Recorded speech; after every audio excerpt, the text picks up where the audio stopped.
Hello everyone, myself Dr. R. Subha, Assistant Professor, Department of Commerce, Trinity College for Women, Namakkal.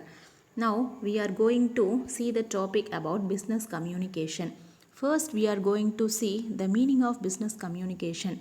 Communication is nothing but it is the action of conveying or exchanging information and ideas. This is the main point of communication. Then the author Cara Blackburn say you can have all the great ideas in the world and if you can't communicate nobody will hear them. Next one is what is communication?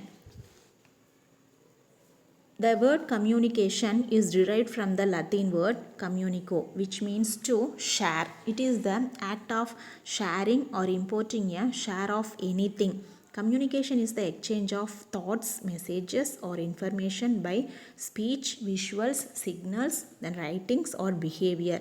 It is the transmission of an idea or feelings. It is understand to sender and receiver. The next one is definition of business communication. Business communication is the sharing of information between people within an organization that is performed for the commercial benefits of the organization. Next, we will discuss about importance of communication. In olden days, almost all businesses were one-man shows, or the business operations were very few and confined to a limited area. Then, in the professional world, communication and related skills decide a person's career curve. Better the communication skills, higher are the chances of touching the zenith of success. The new global and diverse workplace requires excellent spoken and written communication skills. Next, we will see the components of communication. There are four components of communication. First one is sender, second one is channel, third one is receiver, fourth one is feedback. First, we will see about sender. Sender is nothing but sender is a communicator. Sender is a person who sends a message. He may be a writer, speaker, or actor. Then second one is channel. Channel is the media by which the message is flowed from the communicator to the communicatee. Then third one is receiver. Receiver is nothing but receiver is a communicatee. Receiver is a person who receives a message. Last one is feedback. The last stage in the communication process is feedback. The receiver makes it known to the sender that he understands the messages.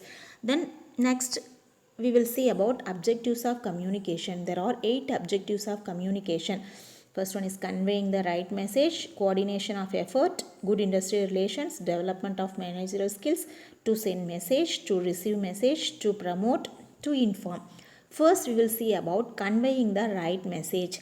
Communication is passing or receiving information about a particular fact. The next one is coordination of effort. Coordination is must to sender and receiver. The next one is good industry relations. Then development of managerial skills to send message. Message is passed through verbal or non-verbal language. The next one is to receive message. Reader and listener is receive the messages. The next one is to promote. The last one is to inform. All the information is informed to sender and receiver. The next title is the type of communication. There are 5 types of communication. First one is one-way and two-way communication, then verbal and non-verbal, then formal and informal communication, upward downward communication, interpersonal, intrapersonal, organizational, then mass communication. First type of communication is one-way and two-way communication. One-way and two-way communication is the major sources of business communication. Then second type of communication is verbal and non-verbal communication. Verbal communication means written and spoken communication. Non-verbal communication means unwritten and unspoken communications.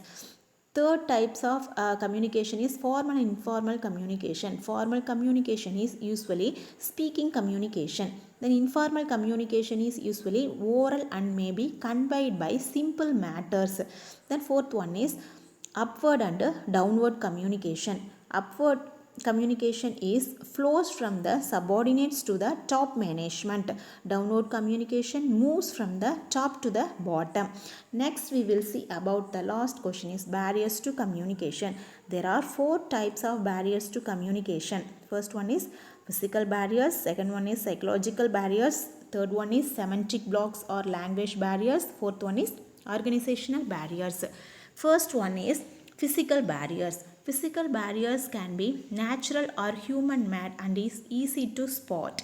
Then second one is psychological barriers. Psychological barriers may result from human body and the human mind.